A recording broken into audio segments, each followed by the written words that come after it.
Welcome to Principal Center Radio, helping you build capacity for instructional leadership. Here's your host, Director of the Principal Center, Dr. Justin Bader. Welcome everyone to Principal Center Radio. I'm your host, Justin Bader, and I'm honored to be joined today by Dr. Andy Hargreaves. Dr. Hargreaves is an internationally renowned researcher, professor, government advisor, and global change agent. He's the founder of the Atlantic Rim Collaboratory, a group of nations committed to excellence, equity, well-being, inclusion, democracy, and human rights. Dr. Hargreaves has consulted with the OECD, the World Bank, governments, universities, and teacher unions worldwide. And he's the author of more than 30 books, including his new book, Moving, a memoir of education and social mobility. And now, our feature presentation. Andy, welcome to Principal Center Radio. Thank you, Justin. Well, it's a little bit unusual in our profession to find a memoir. And after writing dozens of other books, you've chosen to write Moving in the format of a memoir. What prompted you to write this particular book? Lots of things, I think, were behind this. Obviously, some things in my personal life and stage of life. My experiences of reflecting on my experiences of social mobility, growing up in a working class community in the north of England in the 1950s and 60s. The importance of equity and social mobility now, I think, as an issue for people. Social mobility is in decline, so it's now harder coming from an ordinary family or a family that struggles to move on, be successful, get on to college, develop a middle class career. And for those who are upwardly mobile, whether you come from the white working class, as I do, or from a minority culture, or an indigenous community, or whatever it might be, the experience of social mobility is also often quite difficult. It's not simply a heroic and triumphal like it was for Tara Westover in her book Educated, or J.D. Vance in his book Hillbilly Elegy. It's often a journey where you're always struggling with how to hang on to one culture that you grew up from, while in a sense you're moving away and moving up to join another at the same time. So I felt in a way that my experience is obviously very much about me in a certain time and place, but that it speaks to many people now from different backgrounds and cultures who I think are engaged in a common struggle to move from ordinary and sometimes challenging beginnings to be successful without losing sense of who they are. And I think this gets at the heart of a belief that we've held as a profession. As educators, we've long believed that part of our charge as educators, part of our mission, is to give students the tools they need, the background they need, so that regardless of what they came into school with, regardless of what their family was able to provide, that public education in particular should level the playing field and give everyone equal opportunity.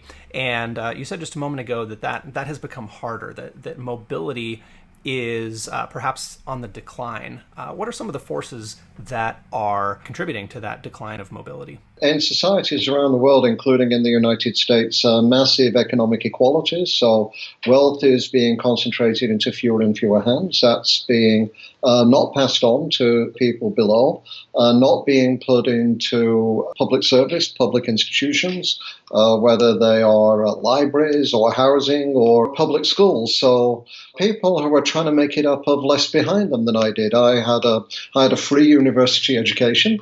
I had no debt.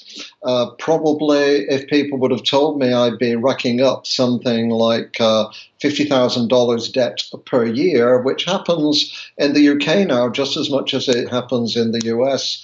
I'd probably never have moved away to university. I'd never have gone to a good university. I might have gone to some kind of local college or program at home, but we know those offer less positive and dynamic opportunities than, going to Harvard or Yale or a state university or whatever it might be. I had state funding for my school uniform, even because we couldn't afford that. A lot of my clothes were hand-me-downs. I was running 3 part-time jobs at the same time. I was looking after my mum after my father died. She had a nervous breakdown and couldn't get out of the house for pretty much over a year. And I had a lot of resilience and a lot of grit, not because I'm particularly noble, but because, frankly, It was the only way to get through and get by. But when I found difficulty succeeding in some of my courses, I had a public library that I could go to with all the materials there that I could consult and so on. So, in terms of my mobility, you can see it as a personal story. I think in North America, we like to hear and see those. But I also had a lot behind me. I had a lot of investment, public funding, some, not all, good teachers here and there. And I think there's less of that now. When I was 9 years old and living in public housing, my dad won a competition in a national newspaper. And so we were able to buy a modest home a bit further down, closer to town, no indoor bathroom, but it was ours. And suddenly we found we had different kinds of neighbors now. We had neighbors who were teachers, neighbors who were office workers, neighbors who worked in law enforcement. And so the community around you is very important for supporting you, as well as the investment in public life. But in North America now, as people like Bob Putnam, the author of Bowling Alone, describe, our communities are becoming divided. The middle class are coming to live in walled communities on other sides of the tracks from the working class, from African Americans, from Hispanic, Mexican, and other immigrants, and so on. So we're less well supported by people around us. We're less well supported by public funding. When we talk about our schools having diversity, often we actually mean there are no white people in there. So we need mixed communities. We need schools where you've got children from middle-class families as well as from working-class families. You need models of good behavior as well as models of bad behavior around you. These things are harder to do. Inequity divides people. It puts people into separate communities. And then once you have income, if public funding is in short supply, middle-class families know where to buy extra tuition, how to get extra tuition, how to get an internship for their kids when they're looking for a new job in a way that people from more modest backgrounds don't. So it's about inequity, it's about declining public investment, and it's about the division of communities rather than finding ways to bring those communities together. And what a school has to do, and teachers have to do, and principals have to do, is to find all kinds of ways in their own way to compensate for these things, to support kids where they're not getting support from elsewhere, to support the whole child, to know the family. My school didn't know or communicate the fact that I never arrived for some time between 11 a.m. because I was lighting the fire, cleaning the house, buying in the food until my grandmother could come up. And now we need to, and we have examples in the US, and my colleague Mary Walsh from Boston College of wraparound schools that actually think about the whole child, not just about their math achievement or their literacy and how to have extra time, extra instruction, but how to really care and support the whole child. And the best schools do that collaboratively as a community. So we're not looking for Mahatma Gandhis or Mother Teresa's to know everything and do everything for the children as individuals. But if we're going to support the whole child, we need the whole staff and the whole community collaboratively to support the whole child. So this memoir is in a way drawing on my own experience to say, what does it mean for us now in supporting children who struggle, who have even less behind them than I did when it applied to me? I want to let the memoir and the narrative there speak for itself. So I definitely want to encourage our readers to go through that story and to experience that vicariously through your writing. Several of the examples that you gave just now impress upon me just the complexity involved in succeeding in the world today. Becoming an adult, going to college, getting an education, getting a good job. It seems so much more complex. It seems like there's so much more information that you have to have in order to navigate that successfully. Where do you see that kind of complexity? What's going on with the economy that's driving that complexity and perhaps making it more difficult? Like I think back to my own experience as a high school student, and I know that my mother knew that to become a National Merit Scholar, I would have to take the PSAT, which a lot of American students saw as just kind of optional preparation for the SAT. And she had that one piece of knowledge that she was able to pass on to me. But I feel like now, one piece of information is not enough to create that social mobility that we really want education to offer to our students. What's going on there with our economy and that complexity? So there are three ways to be upwardly mobile. One is you move up on the job. You move into some kind of manual job. You do well. Perhaps you're a bit entrepreneurial. You get noticed. You might start up a small company making banners. It gets into a big company. So a few people, not many, can kind of move up on the job. And there used to be a lot of that in the 1950s, 60s. People could start in a factory job, go to night school, get a few extra courses. That's one way. The second way you can be social mobile is through crime. You can steal things. You can deal drugs. You can right. So it is a path for. It's not a desirable path, but it is a path for kind of getting on and getting up. But most times it will eventually kind of bite you by the tail. So it's not an advisable path. The third is education. And so what our public schools are like and what our universities offer is really important. Through my state school that I went to, when I applied to university, nobody advised me about universities. Nobody in my family had ever been to university. Nobody knew where they were, what they were like. My teachers didn't talk to me. So when I faced the blank page of the application form, it was terrifying. They asked me there's a spot that said hobbies. I thought I had no hobbies. I'd been on no school teams. I'd led no school clubs. I didn't go sailing. I didn't play golf. I didn't play rugby union, which my school did. What I did was in my community, I played soccer and cricket with my friends. We call them my mates. I did things in the community. We loved hiking over the moors. I hike the Appalachian Trail these days in stages. It's stayed as a big part of me because hiking didn't cost anything.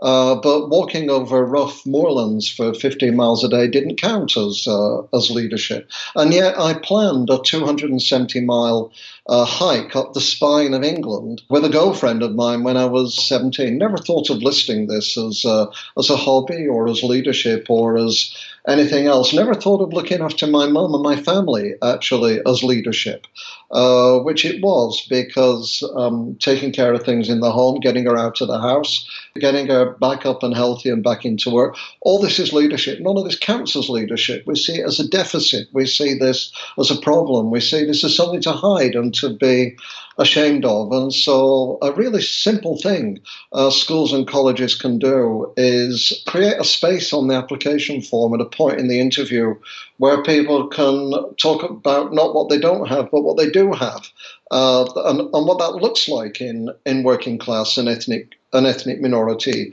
life, not the standard clubs, teams, and so on, or internships or travel, which are available to middle class kids very easily. So we have to start to turn our institutions on our heads and get them to look at the strengths, not the strengths that people need, but the strengths they already have and what they can bring. And when somebody applies from a poor school district and has got an SAT score.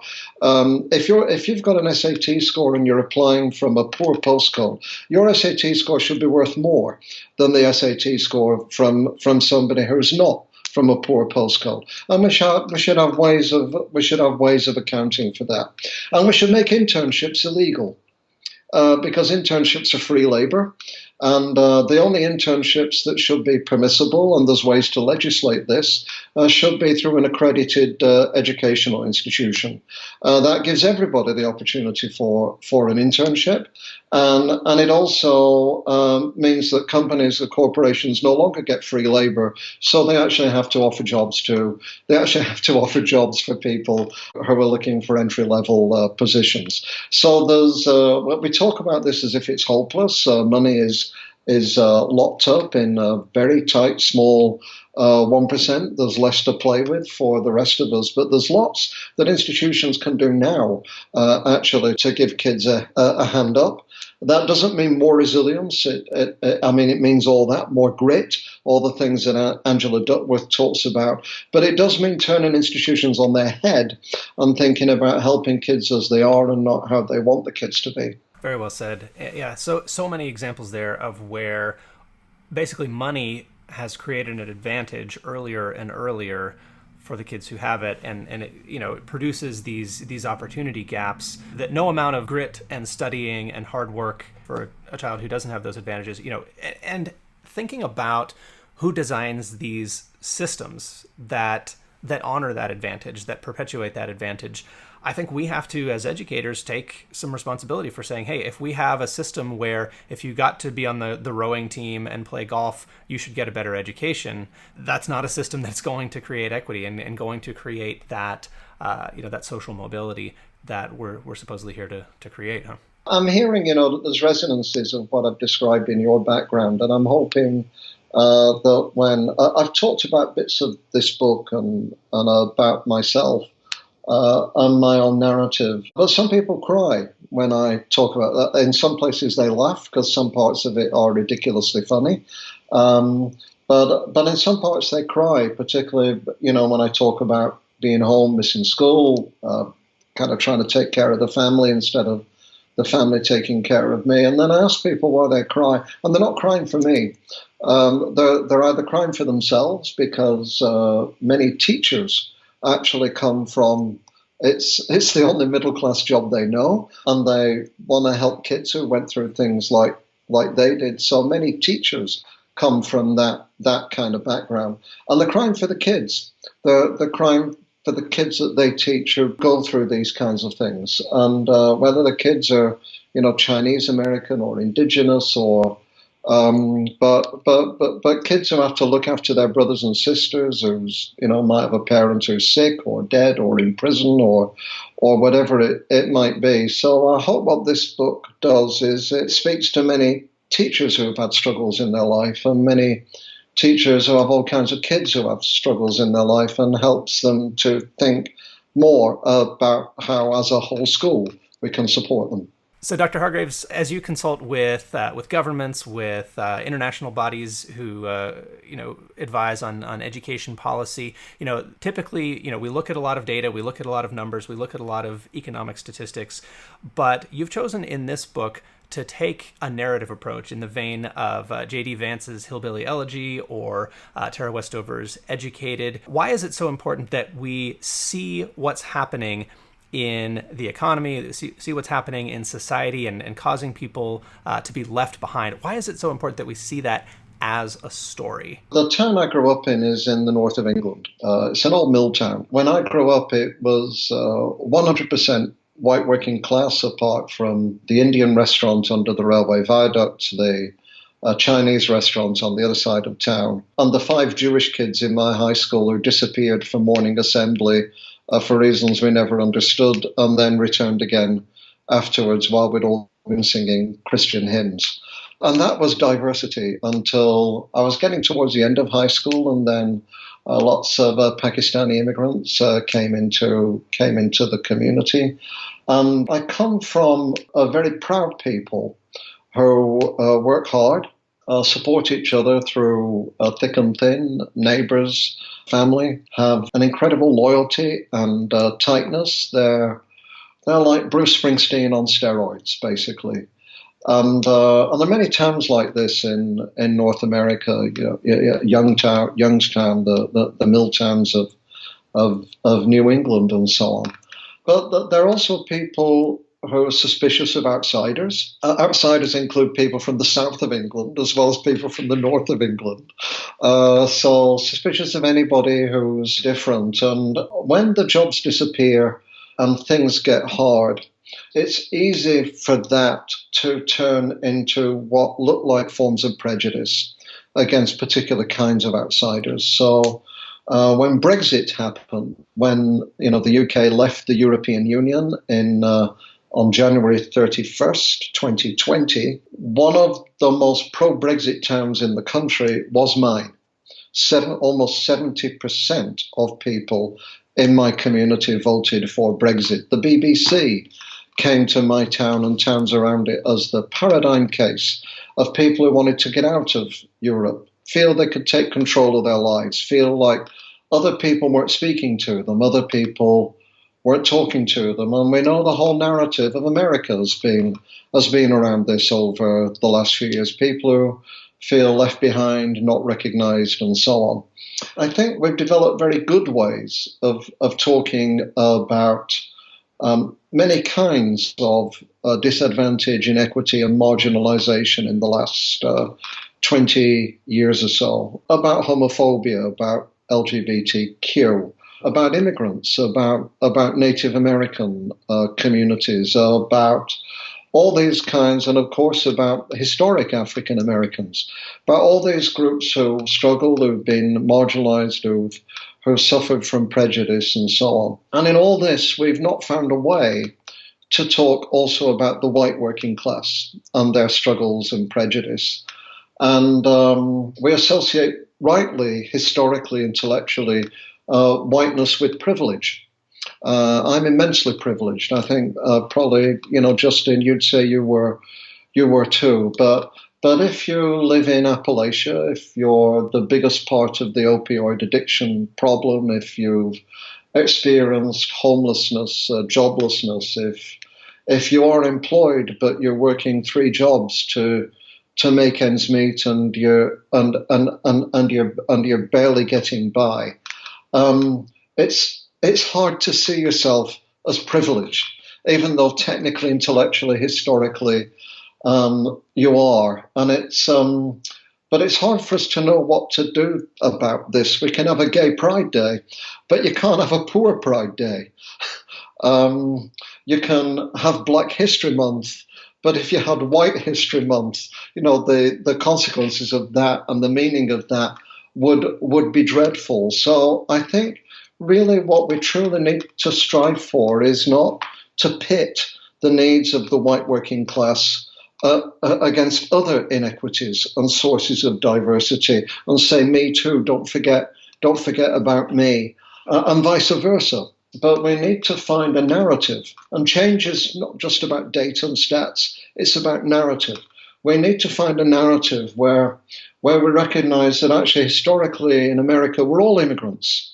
Irish, Germans, Dutch, people who fled the Holocaust, Italians, Portuguese, and now Brazilians, Mexicans, Cambodians, Vietnamese. It's a nation of immigrants, and all immigrants are looking for something better. I was privileged when I immigrated to Canada. My middle brother was working class and came to Canada with 5 suitcases and $1,000. He was an economic migrant. It was white, but there's nothing wrong with being an economic migrant compared to being a refugee. Well, people are looking for better lives. That's why they come to America. It's the great beacon of hope for them. So we have to build a narrative which includes the white working class, doesn't exclude them, understands that it's not a synonym for poor either. Some of all the working class, they're auto workers, they work in fishing, they're janitors, they're truck drivers, they're cleaners of people's buildings and homes. And to talk about how we all struggle, we all want something better. There's dignity in the way we work. And we need to unite people who struggle and recognize everyone who struggles and have a language for it and talk about education and learning and support in ways that are directed to all those communities. And I think in Britain, where I come from, and in America, where I've spent the last 15 years until I returned to Canada to be close to my grandchildren, we've lost this narrative. We've lost this sense of what brings people together. And then it's easy for other people to come in who will pick off the ones who feel they've been left behind, not addressed, but pick them off in a way that opposes them to and against other people, against African Americans, against Mexican immigrants, against other people who are wrongly depicted as in a way subtracting from who we are rather than adding for who we are. And I think we need to do this in politics, Republican or Democrat or independent and unregistered. The party doesn't matter, but we need to find a spirit and a spirituality that brings people together. And our teachers need to do that in our classrooms, and our principals need to do that in our schools, and our superintendents need to do that in our school districts. The future is not in the data. The future is in the narrative and in the story that brings us all together in a common past, a common struggle, and a common future. The answer to your question is many people are left behind now, where absolute poverty is better than it's ever been, actually, in most parts of the world. The issue now for people is relative disadvantage. It's not how I am compared to nothing, but how I am compared to the person next to me.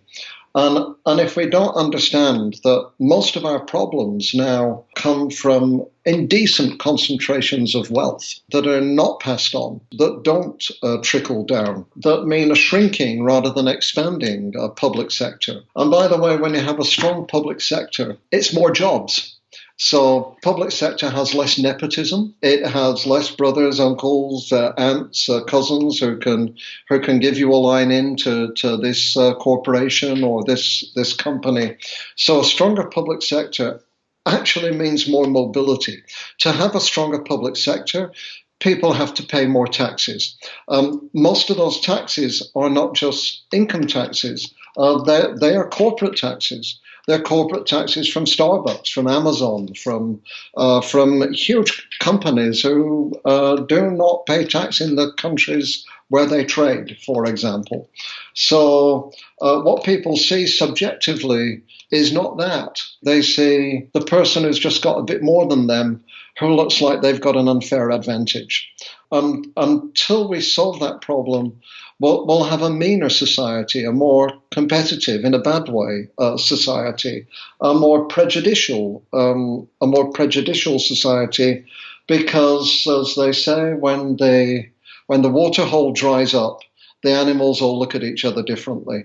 And so our solution is on a very big scale, all of us to want and to educate our young people to want a stronger society. And we all see ourselves as contributing to other people's good as well as our own. And when that does, we have stronger communities and our life feels better as well. There's great work by, and this is data, by two people called Wilkinson and Pickett, who wrote a book called bestseller called The Spirit Level. And what it shows is all kinds of indicators of well-being or ill-being, which are poverty, educational underachievement, alcoholism, drug abuse, early pregnancy, rates of imprisonment, severity of treatment during imprisonment, length of sentences, obesity, mental health problems. The strongest predictor of all these things, country by country and state by state, is economic inequality.